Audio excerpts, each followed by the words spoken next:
السلام علیکم ورحمۃ اللہ وبرکاتہ۔ محترم ناظرین، آج ہم جو ویڈیو لے کر آپ کے سامنے آئے ہیں وہ تاریخ اسلام میں بہت بڑی اہمیت کی حامل ہے۔ غزوہ بدر جو حق اور باطل کے بیچ میں لڑی گئی جنگ تھی، اس کے متعلق آج ہم سنیں گے کہ یہ جنگ بدر، اس کو بدر کیوں کہا جاتا ہے، اس کے اسباب کیا تھے، اس جنگ کے بعد کیا اثرات مرتب ہوئے، اس جنگ میں کس کی ہار ہوئی، کس کی جیت ہوئی۔ تو آئیے اسٹارٹ کرتے ہیں۔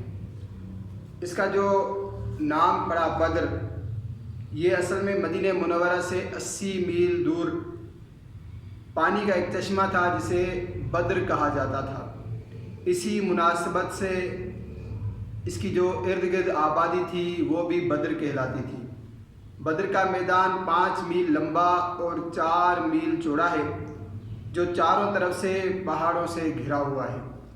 یہاں سے 10 میل کے فاصلے پر بحر احمر واقع ہے۔ عہد جاہلیت میں یکم ذی القعدہ کو یہاں میلہ لگتا تھا۔ غزوہ بدر کے اسباب میں کچھ یوں ہے کہ ہجرت کے ایک ہی سال بعد غزوہ بدر پیش آیا۔ بدر کے مقام پر قریش نے 1000 لشکر کے ساتھ مسلمانوں پر حملہ کیا۔ اس حملے کی کئی وجوہات تھیں، آئیے ان کی تفصیل بھی سنتے ہیں۔ نمبر 1 تو تھا کہ اسلام کی اشاعت میں اضافہ، مسلمانوں کے استحکام اور مدینے میں اسلام کی اشاعت میں اضافے سے قریش کو خطرہ لاحق ہو گیا تھا، کیونکہ ہجرت کے بعد سے انہیں قریش کے ظلم و ستم سے نجات مل گئی تھی۔ اس لیے انہوں نے مسلمانوں کا زور توڑنے کے لیے مدینے پر حملہ کیا۔ دوسرا سبب یہ تھا کہ خانہ کعبہ کی پاسبانی سے قریش کو محرومی کا ڈر تھا۔ قریش خانہ کعبہ کی پاسبانی کرتے تھے، اس کے مدعی تھے۔ وہ اپنے اس حق سے کسی بھی صورت میں محروم نہیں ہونا چاہتے تھے۔ بت پرستی ان کا مذہب تھا اور بتوں کی حفاظت وہ اپنا فرض منصبی سمجھتے تھے۔ اس طرح وہ عرب کے روحانی پیشوا تھے۔ انہیں یہ ڈر تھا کہ اگر مسلمانوں نے طاقت حاصل کر لی تو وہ انہیں خانہ کعبہ کی تولیت سے محروم کر دیں گے، اس لیے انہوں نے غزوہ بدر میں حصہ لیا۔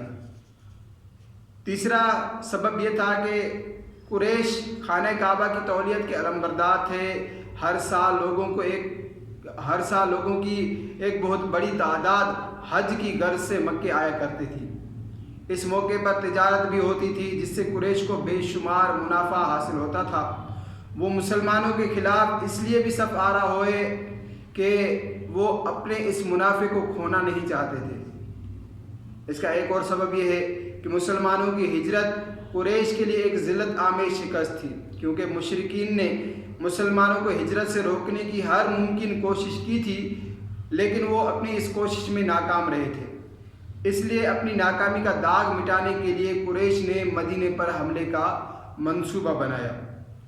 قریش کو یہ بھی ڈر تھا کہ اگر اس طرح مسلمانوں کو عروج حاصل ہو گیا اور وہ اپنی طاقت میں اضافہ کرنے میں کامیاب ہوتے چلے گئے تو ایک دن ایسا ضرور آئے گا کہ وہ مکے پر حملہ آور ہوں گے۔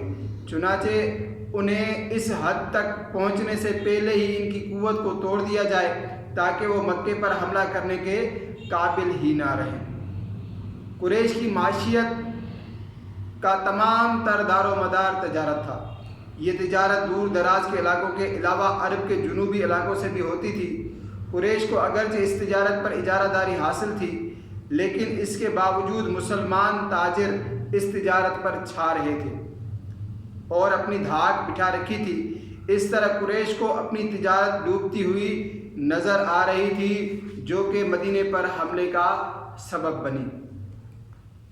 عبداللہ بن ابی مدینے کے منافقین کا سردار اور قریش کا حلیف تھا۔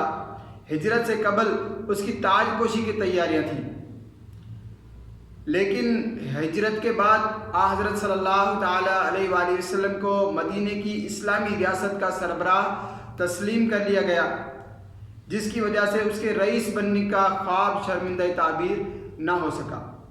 قریش نے اسے ایک خط لکھا جس میں تحریر کیا کہ تم نے ہمارے آدمی کو اپنے ہاں پناہ دی ہے، تم لوگ انہیں قتل کر ڈالو یا مدینے سے نکال دو، ورنہ ہم خدا کی قسم کھاتے ہیں کہ تم پر حملہ کریں گے اور تم کو فنا کر کے تمہاری عورتوں پر تصرف کریں گے۔ جب رسول اللہ صلی اللہ تعالیٰ علیہ وآلہ وسلم کو اس خط کی اطلاع ملی تو آپ عبداللہ بن ابی کے پاس تشریف لے آئے اور اسے سمجھایا کہ تم اپنے بیٹوں اپنے بھائیوں سے لڑو گے، کیونکہ انصار کی اکثریت اسلام قبول کر چکی تھی، جس کی وجہ سے عبداللہ ابن ابی قریش کی رائے پر عمل نہ کر سکا، لیکن اس کے دل میں مسلمانوں کے لیے جو عناد تھا وہ موجود تھا۔ اسی زمانے میں مدینے کے قبیلے اوس کے سردار حضرت سعد بن معاذ عمرے کی ادائیگی کی غرض سے مکے گئے اور امیہ بن خلف کے ہاں مہمان ٹھہرے۔ ایک دن جب وہ امیہ بن خلف کے ہمراہ خانہ کعبہ کا طواف کر رہے تھے، ابو جہل نے انہیں دیکھ لیا اور کہا تم لوگوں نے صابیوں یعنی بے دینوں کو پناہ دی ہے، اگر تم امیہ بن خلف کے ساتھ نہ ہوتے تو بچ کر نہیں جا سکتے تھے۔ جس کے جواب میں حضرت سعد رضی اللہ تعالیٰ عنہ نے کہا اگر تم نے ہمیں کعبے کی زیارت یعنی عمرہ و حج سے روکا تو ہم تمہارا شام سے تجارت کا راستہ بند کر دیں گے۔ مدینے پہنچنے کے بعد مسلمانوں کو اگرچہ قریش کے ظلم و ستم سے نجات تو حاصل ہو گئی تھی، مگر خطرات پہلے سے زیادہ لاحق ہو گئے تھے۔ ایک طرف قریش کے حملے کا ڈر تھا، دوسری طرف یہود مدینہ سے خطرہ تھا، جو عادتاً مذہباً اور دیانتداری کے لحاظ سے انصار سے بالکل مختلف دشمن تھے۔ اس کے علاوہ ایک تیسرے گروہ کا بھی اضافہ ہو گیا تھا جو پہلے دونوں گروہوں سے زیادہ خطرناک اور مارے آستین تھا۔ ان خطرات کی وجہ سے رسول اللہ صلی اللہ تعالیٰ علیہ وآلہ وسلم اور صحابہ کرام ہتھیار لگا کر اور جاگ جاگ کر رات بسر کرتے تھے۔ بعض روایتوں سے پتہ چلتا ہے کہ سن 2 ہجری میں جہاد کا حکم ہوا۔ قرآن پاک میں کچھ اس طرح ارشاد ہوا جس کا ترجمہ کچھ یوں ہے کہ خدا کی راہ میں ان لوگوں سے لڑو جو تم سے لڑتے ہیں۔ یہ سورہ بقرہ کی 24ویں آیت کا ترجمہ ہے۔ اس حکم کے آنے کے بعد حضرت صلی اللہ تعالیٰ علیہ وآلہ وسلم نے احتیاطی تدابیر اختیار کی کہ کس طرح مدینے کو نیست و نابود ہونے اور قریش کی کوششوں کو ناکام بنایا جائے۔ اس مقصد کے لیے آپ نے 2 باتوں کی طرف خاص توجہ دی۔ ایک یہ کہ مدینے کے اطراف میں آباد قبائل سے امن و امان کی بحالی اور قریش کی طرف سے مدینے پر حملے کی صورت میں مسلمانوں کا ساتھ دینے کا معاہدہ کیا، پھر ان قبائل کے غیر جانبدار رہنے کا معاہدہ کیا۔ قرظ بن جابر فہری نے ربیع الاول 2 ہجری میں قریش کی فوج کے ایک دستے کے ساتھ مدینے کی ایک چراگاہ پر حملہ کیا اور مسلمانوں کے مویشی ہانک کر لے گئے۔ مسلمانوں نے جوابی کارروائی کر کے مویشی چھین لیے، لیکن قرظ بن جابر بھاگ نکلنے میں کامیاب ہو گیا۔ قریش کی اس حرکت کا مقصد مسلمانوں کو یہ پیغام دینا تھا کہ ہم 300-350 میل دور سے تمہارے گھر پر حملہ آور ہو سکتے ہیں۔ اس کا 11واں سبب جو مورخین نے لکھا ہے اس میں یہ ہے کہ قریش کے حملے کے خطرے کے پیش نظر رسول اللہ صلی اللہ تعالیٰ علیہ وآلہ وسلم نے مدینے کی حفاظت اور مؤثر دفاعی نظام کی طرف توجہ دی۔ رسول اللہ صلی اللہ تعالیٰ علیہ وآلہ وسلم نے مختلف اوقات میں صحابہ کی قیادت میں، جن میں اکثر و بیشتر مہاجرین ہوتے تھے، مدینے سے باہر روانہ کیے، جس کے 2 مقاصد تھے۔ سب سے بڑا مقصد دشمن کو یہ باور کرانا تھا کہ مدینے کی اسلامی ریاست دشمنوں کے عزائم سے بے خبر نہیں ہے، اور دوسرا مقصد قریش کے تجارتی قافلوں کی روک ٹوک تھا، کیونکہ قریش کی معیشت اور خوشحالی کا تمام تر دار و مدار تجارت پر تھا۔ ان کی یہ تجارت زیادہ تر شام سے ہوتی تھی، جس کا راستہ مدینے کے قریب سے گزرتا تھا، جہاں سے تجارتی قافلوں کی روک ٹوک بڑی آسانی سے کی جا سکتی تھی تاکہ وہ مدینے پر حملہ کرنے کے بجائے صلح پر مجبور ہو جائیں۔ ابتداً جو سرایہ بھیجے گئے ان میں سریہ حمزہ، سریہ عبیدہ بن حارث اور سریہ سعد بن ابی وقاص شامل ہیں۔ ان سرائے میں جنگ کی نوبت نہیں آئی۔ سریہ عبیدہ میں حضرت سعد بن ابی وقاص رضی اللہ تعالیٰ عنہ نے ایک تیر چلایا، یہ وہ پہلا تیر تھا جو مشرکین کی طرف چلایا گیا۔ رسول اللہ صلی اللہ تعالیٰ علیہ وآلہ وسلم نے عرب کے اہم مقامات کی طرف سرایہ بھیجنے میں انتہائی تدبر، منصوبہ بندی، ذہانت اور عسکری مہارت، ملکی اور علاقائی واقفیت سے بھرپور فائدہ اٹھایا۔ چنانچہ اس سلسلے میں آپ نے رجب کے مہینے میں عبداللہ ابن جہش کو 8 افراد کے ساتھ جو مہاجرین میں سے تھے نخلا کی طرف روانہ کیا۔ روانہ کرنے سے پہلے آپ نے انہیں ایک خط دیا اور فرمایا کہ 2 دن کی مسافت کے بعد اس خط کو کھولنا اور اس میں لکھی ہوئی ہدایت پر عمل کرنا۔ 2 دن کے بعد جب اس خط کو کھول کر پڑھا گیا تو اس میں لکھا تھا: طائف اور مکے کے درمیان وادی نخلا میں قیام کرو، قریش کی نقل و حرکت پر نظر رکھو اور ان کی سرگرمیوں کی اطلاع مدینے آ کر دو۔ اس طرح کے سرایہ بھیجنے کا مقصد دشمن کی جاسوسی کرنا تھا۔ رسول اللہ صلی اللہ تعالیٰ علیہ وآلہ وسلم نے سن 2 ہجری میں بعض علاقوں کا خود بھی دورہ کیا اور ینبوک تک مہم سر کرائی۔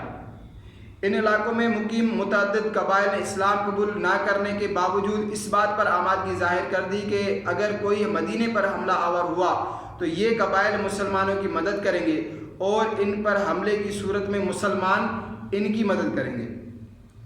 سیاسی اعتبار سے یہ رسول اللہ صلی اللہ تعالیٰ علیہ وآلہ وسلم کا ایک بہت بڑا کارنامہ تھا، کیونکہ ان علاقوں میں قریش کے تجارتی قافلے شام، مصر اور عراق کو جاتے تھے۔ ان راستوں کی بندش بقول ایک مورخ کے بدر کی شکست سے بھی بڑھ کر تھی، جس کے بعد وہ بالکل بے بس ہو گئے تھے۔ اس طرح کے معاہدوں سے یہ علاقے مدینے کی ریاست کے زیر اثر آ گئے تھے۔ جب عبداللہ ابن جہش اپنے ساتھیوں کے ساتھ نخلا پہنچے تو ان کے قریب سے قریش کا ایک قافلہ گزر رہا تھا جو منقع چمڑا اور دوسرا تجارتی سامان لے کر مکہ آ رہا تھا، جسے دیکھ کر واقد بن عبداللہ التمیمی نے عمرو ابن حضرمی پر ایک تیر چلایا جس سے وہ ہلاک ہو گیا۔ اس کے 2 ساتھیوں کو قید کر لیا گیا اور ایک بچ کر نکل گیا۔ یہ واقعہ ماہ رجب کی آخری تاریخ کو پیش آیا۔ مسلمانوں نے ان کا مال و اسباب لوٹ لیا۔ ان قیدیوں اور مال غنیمت میں سے 5ویں حصے کو حضرت صلی اللہ تعالیٰ علیہ وآلہ وسلم کی خدمت میں پیش کیا گیا، جس پر آپ نے فرمایا: میں نے تمہیں ماہ حرام میں کسی سے جنگ کرنے کا حکم نہیں دیا تھا۔ دوسرے مسلمانوں نے بھی ناراضگی کا اظہار کیا۔ فدیہ لے کر قیدیوں کو رہا کر دیا گیا اور اللہ تعالیٰ کی طرف سے حکم آنے پر مال غنیمت کو قبول کیا۔ یہ پہلا مال غنیمت تھا جو مسلمانوں کو ملا۔ اسی طرح عثمان بن عبداللہ اور حکم بن کیسان پہلے قیدی تھے، بعد میں بیت المال کی وہی شرح رہی جو عبداللہ بن جہش نے مقرر کی تھی۔ جب رسول اللہ صلی اللہ تعالیٰ علیہ وآلہ وسلم اس بات کی ان کو اطلاع ملی کہ ابو سفیان بن حرب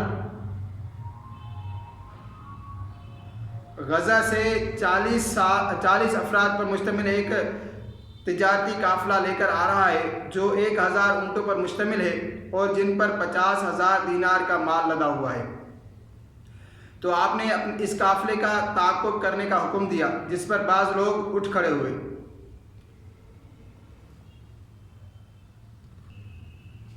ابو سفیان کو جب اس کی اطلاع ملی تو اس نے ایک تیز رفتار قاصد زمزم کو مکہ روانہ کیا کہ قریش ابو سفیان کی مدد کو آئیں۔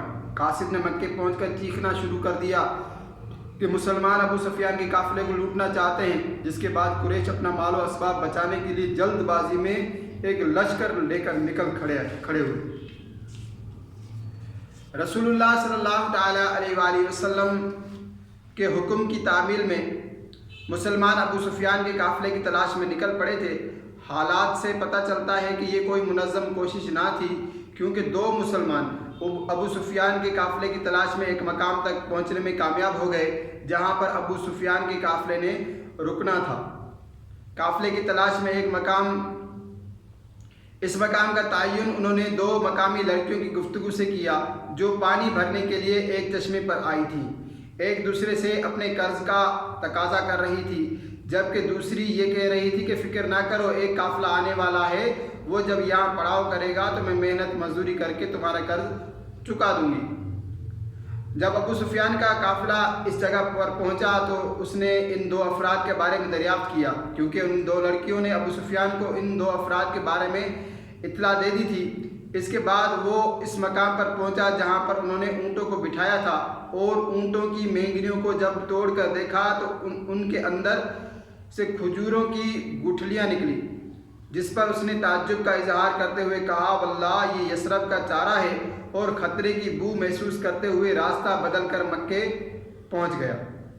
ابو سفیان کے قافلے کے لٹنے کی افواہ پر قریش کے تمام بڑے بڑے سردار سوائے ابو لہب کے مسلمانوں کے مقابلے پر نکل آئے۔ راستے میں جب انہیں یہ اطلاع ملی کہ ابو سفیان کا قافلہ بچ کر نکل گیا ہے تو قریش کے بیشتر سرداروں نے یہ رائے دی کہ اب جنگ کرنا بیکار ہے۔ بنو زہرہ تو واپس بھی چلے گئے۔ یہ بھی تجویز پیش کی گئی کہ اگر عمرو حضرمی کا خون بہا عتبہ اپنی طرف سے ادا کر دے، کیونکہ وہ اس کا حلیف تھا، تو یہ جنگ رک سکتی ہے، کیونکہ وہ جنگ کی تباہ کاریوں سے بخوبی واقف تھے۔ عتبہ نے اسے منظور کر لیا، لیکن ابو جہل نے اس کے بیٹے حضرت حذیفہ کے مسلمان ہونے کی وجہ سے بزدلی کا طعنہ دیا اور کہا کہ ہم بدر تک جائیں گے، 3 راتوں تک وہاں قیام کریں گے، جانور کاٹیں گے، شراب پئیں گے اور ناچ گانے کی محفلیں سجائیں گے، جس سے ہماری شہرت ہوگی اور دوسروں پر ہمارا رعب قائم ہوگا۔ اس کے بعد اس نے عمرو حضرمی کے بھائی عامر سے کہا کہ عتبہ لڑائی سے جی چرا رہا ہے، جس کے بعد اس نے ابو جہل کے کہنے پر اپنے کپڑے پھاڑ ڈالے اور ننگا ہو کر برہنہ ہو کر انتقام کا نعرہ لگایا۔ عرب کے دستور کے مطابق یہ آخری حربہ تھا جو اس نے اختیار کیا، جس نے پوری فوج میں آگ لگا دی۔ ماہ رمضان کے ابھی چند دن ہی گزرے تھے کہ حضرت صلی اللہ تعالیٰ علیہ وآلہ وسلم کو قریش کے لشکر کی آمد کی اطلاع ملی، تو آپ نے تمام مسلمانوں کو مسجد نبوی میں جمع کر کے ان کی رائے دریافت کی۔ حضرت ابو بکر صدیق اور دوسرے صحابہ نے جاں نثار کرنے کا عہد کیا، کیونکہ انصار سے صرف یہ معاہدہ تھا کہ وہ صرف اس وقت ہتھیار اٹھائیں گے جب مدینے پر حملہ ہوگا، لیکن اس جنگ میں انہوں نے بھی ساتھ دینے کا وعدہ کیا۔ حضرت سعد ابن عبادہ نے کہا کہ اگر آپ ہمیں حکم دیں گے تو ہم سمندر میں بھی کود جائیں گے۔ حضرت مقداد نے اپنی تقریر میں کہا، ہم حضرت موسیٰ کی امت میں نہیں کہ جو یہ کہیں گے کہ جاؤ تم اور تمہارا خدا لڑو۔ جاں نثاری کی اس طرح کی تقریریں سن کر رسول اللہ صلی اللہ تعالیٰ علیہ وآلہ وسلم کا چہرہ خوشی سے کھل اٹھا۔ آپ نے مدینے سے روانگی سے قبل ابو لبابہ کو مدینے کا عامل مقرر کیا۔ آپ رمضان 2 ہجری میں 313 مسلمانوں کو لے کر، جن میں 60 مہاجرین اور باقی انصار تھے، مدینے سے روانہ ہوئے۔ مسلمانوں کے پاس صرف 70 اونٹ، 7 گھوڑے، جن پر مسلمان باری باری سوار ہوتے تھے۔ حضرت مصعب بن عمیر کو آپ نے سفید رنگ کا علم عطا فرمایا۔ اس کے مقابلے میں قریش کے لشکر کی تعداد 1000 تھی اور ان کے پاس 100 گھوڑ سوار بھی تھے۔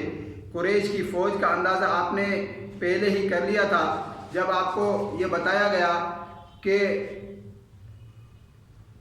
ان کے لیے 9 یا 10 اونٹ روزانہ کاٹے جاتے ہیں۔ قریش کا لشکر بدر کے مقام پر پہنچ کر اہم جگہوں پر قبضہ کر چکا تھا۔ حضرت صلی اللہ تعالیٰ علیہ وآلہ وسلم نے بدر کے مقام پر ایک جگہ پہنچ کر قیام فرمایا، جس پر حضرت خباب بن منذر نے آپ سے دریافت کیا، یا رسول اللہ صلی اللہ تعالیٰ علیہ وآلہ وسلم، یہ قیام عذروی وحی ہے یا کوئی جنگی تدبیر؟ آپ نے فرمایا جنگی تدبیر، جس پر انہوں نے رائے دی کہ اگر آگے چل کر بدر کے کنویں پر کیوں نہ خیمہ زن ہو۔ آپ نے ان کی رائے کو پسند فرمایا اور بدر کے کنویں پر قیام کیا، حوضوں میں پانی بھر لیا اور قریش کا پانی بھی بند نہ کیا۔ جنگ شروع ہونے سے پہلے رسول اللہ صلی اللہ تعالیٰ علیہ وآلہ وسلم رات بھر عبادت میں مصروف رہے اور اللہ تعالیٰ سے دعا کی، اے اللہ، اگر آج یہ مٹھی بھر مسلمان ہلاک ہو گئے تو پھر قیامت تک تیرا نام لینے والا کوئی نہ رہے گا۔ آئیے اب جنگ کی طرف چلتے ہیں۔ 17 رمضان سن 2 ہجری کو صبح کے وقت حضرت صلی اللہ تعالیٰ علیہ وآلہ وسلم نے اپنے ہاتھ میں ایک تیر لے کر صفوں کو درست کیا۔ جنگ شروع ہونے سے قبل آپ نے چند کنکریاں اٹھائیں اور قریش کی طرف پھینک دی اور فرمایا، ان کے چہرے بگڑ جائیں۔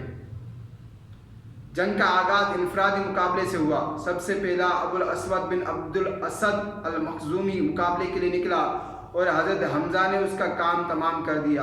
اس کے بعد عتبہ بن ربیعہ اپنے بھائی شیبہ اور بیٹے ولید کے ساتھ مقابلے پر آیا اور مبارز طلبی کی، جس کے بعد مسلمانوں کی طرف سے 3 انصاری نوجوان حضرت عوف، حضرت معوذ اور حضرت عبداللہ بن رواحہ مقابلے کے لیے نکلے، جن کا حسب و نسب دریافت کرنے کے بعد عتبہ نے کہا ہمیں تم سے کوئی سروکار نہیں، اور اس کے بعد بلند آواز سے کہا اے محمد ہماری قوم میں سے ایسے لوگ بھیج جو ہمارے ہمسر ہوں۔ جس کے بعد حضرت صلی اللہ تعالیٰ علیہ وآلہ وسلم کے حکم پر حضرت عبیدہ بن حارث، حضرت حمزہ اور حضرت علی مقابلے کے لیے نکلے۔ حضرت علی نے ولید، حضرت حمزہ نے شیبہ کو قتل کیا۔ حضرت عبیدہ اور عتبہ میں زبردست مقابلہ ہوا جس میں حضرت عبیدہ زخمی ہو گئے۔ حضرت حمزہ اور حضرت علی نے عتبہ کو قتل کیا اور حضرت عبیدہ کو اٹھا لائے، جو بعد میں زخموں کی تاب نہ لاتے ہوئے شہید ہوئے۔ جس کے بعد عام جنگ شروع ہو گئی۔ اس جنگ میں معاذ بن عمر اور معوذ بن عمر بھی شامل تھے، جنہوں نے ابو جہل کی اسلام دشمنی اور روب داب کا بہت سن رکھا تھا۔ انہوں نے میدان جنگ میں ابو جہل کے بارے میں دریافت کیا، پوچھتے رہے کہ کہاں ہے۔ پھر جب انہیں پتہ چلا تو پھر عقاب کی طرح اس پر جھپٹے اور اسے گھوڑے سے نیچے گرا لیا۔ اکرمہ ابن ابو جہل نے معاذ پر تلوار کا وار کیا جس سے اس کا ایک بازو کٹ گیا، صرف کھال باقی رہ گئی۔ وہ اسی حالت میں لڑتے رہے۔ بعد میں جنگ کے دوران دقت پیش آنے کی وجہ سے اپنے ہاتھ کو پاؤں کے نیچے رکھ کر کھینچ کر الگ کر دیا۔ وہ حضرت عثمان کے عہد تک زندہ رہے، جبکہ معوذ اس جنگ میں شہید ہو گئے۔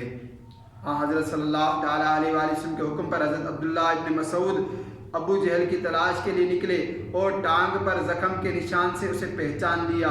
ابو جہل اس وقت لبے دم تھا۔ حضرت عبداللہ بن مسعود اس کی گردن پر پاؤں رکھا، جس پر اس نے کہا اے بکریوں کے چرواہے، تجھے پتہ نہیں میں قبیلے کا سردار ہوں۔ اس کے ساتھ ہی 2 بچوں کے ہاتھوں قتل ہونے پر اس نے افسوس کا اظہار کیا۔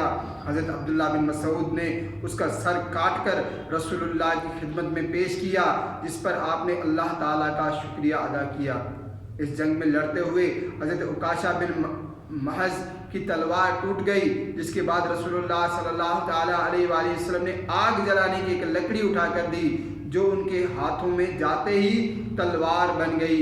بعد میں وہ طلحہ اسدی کے ہاتھوں شہید ہوئے، انہیں جنت کی بشارت دے دی گئی تھی۔ اس جنگ میں امیہ بن خلف بھی موجود تھا، جو حضرت عبد الرحمن بن عوف کا حلیف تھا۔ انہوں نے اسے بچانے کی ہر ممکن کوشش کی اور اسے زمین پر گرا کر اس کے اوپر لیٹ گئے، لیکن حضرت بلال کی نشاندہی پر، جنہوں نے ایک عرصے تک اس کے ظلم برداشت کیے تھے، اسے قتل کر دیا گیا۔ اس جنگ میں قریش کے بڑے بڑے سردار، جن میں عتبہ، شیبہ، ولید، امیہ بن خلف اور ابو جہل بھی شامل تھے، مارے گئے۔ قریش کے 70 افراد مارے گئے اور 70 ہی گرفتار بھی ہوئے۔ اس غزوہ میں 14 مسلمان بھی شہید ہوئے۔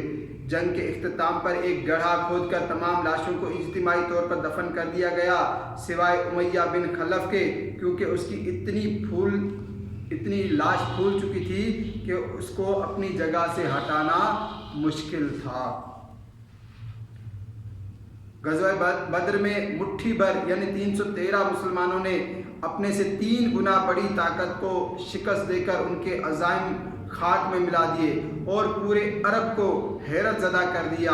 اس عظیم الشان فتح کے اسباب کچھ یہ ہیں۔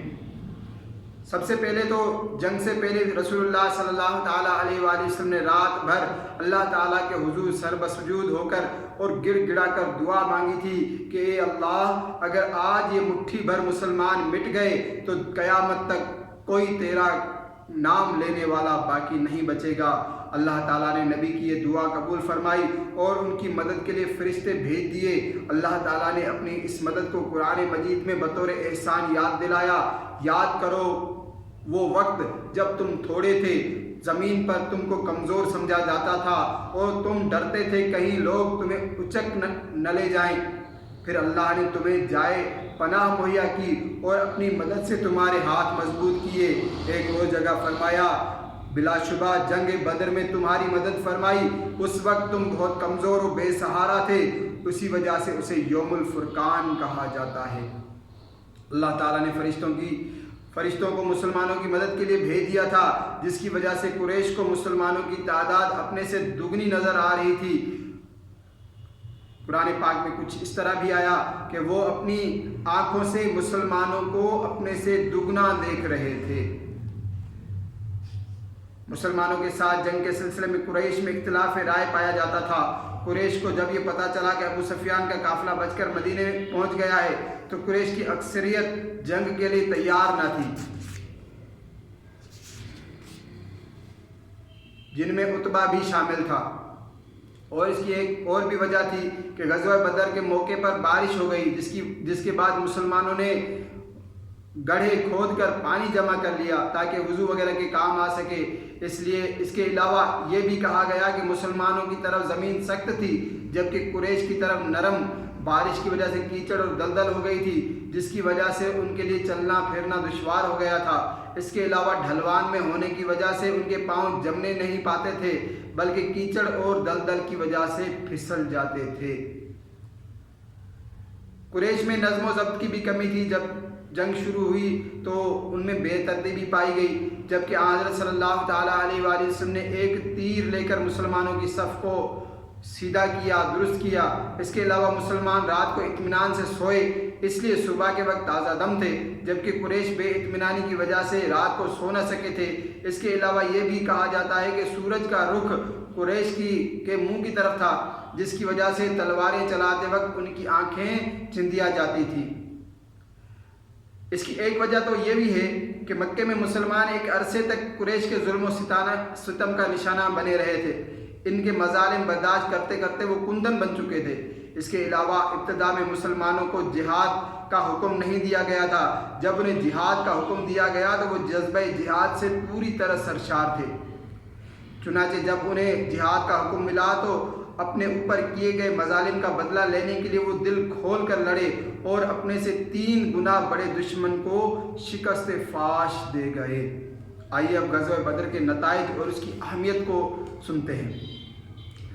غزوہ بدر جو حق و باطل کے بیچ میں ایک بہت بڑا معرکہ تھی، جسے قرآن پاک میں یوم الفرقان بھی کہا گیا، کیونکہ اس جنگ میں حسب و نسب، رنگ و نسل و قوم و وطن کی یکسانیت کے باوجود صرف فرق جو تھا وہ ایمان کا تھا۔ اگرچہ اس جنگ میں موجودہ دور کی قتل و غارت گری اور تباہی و بربادی نہیں ہوئی تھی، اس لیے اس لحاظ سے اسے مسلمانوں کی عظیم الشان فتح تو قرار نہیں دیا جا سکتا، لیکن اس جنگ سے قریش کا غرور خاک میں ضرور مل گیا تھا اور ان کی قسمت کا فیصلہ ہو گیا تھا، جس سے پورے عرب کی سیاست اور معاشرت پر بڑے گہرے اثرات مرتب ہوئے۔